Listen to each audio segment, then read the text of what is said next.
Регионот ќе креира така наречени зелени работни места.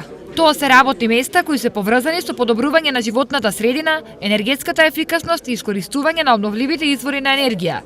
Нов тренд кој полека доаѓа и во Македонија. Во високоразвиените земји веќе имаат некаква традиција.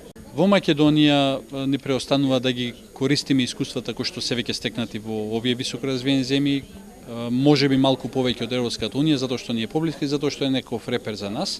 За да се искористи потенцијалот на овие работни места, мора да се променат свеста и навиките. Како да се постигне тоа? Можеме да се фокусираме на пречките кои што моментално стојат, кои што се од организационен, од финансиски карактер, меѓутоа исто така и бариери кои што ги среќаваме во самиот сектор на градежништво и во секторот на образование.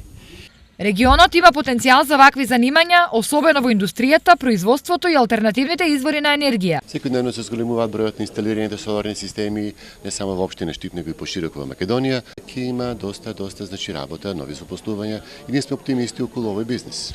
И образовните институции подготвени да одговорат на предизвиците за потребите од зелените професии. Ако се воспостави систем во кој учениците ќе се ориентираат према зелени, така ги кажуваме зелените технологии, тоа сметам дека ние многу брзо ќе добиеме кадар кој може да оперира со овие технологии. Ние имаме исто образовен профил електротехничар, енергетичар. Со стекнатите теоретски и практични знаења би можеле да понатаму применуваат овие зелени работни места.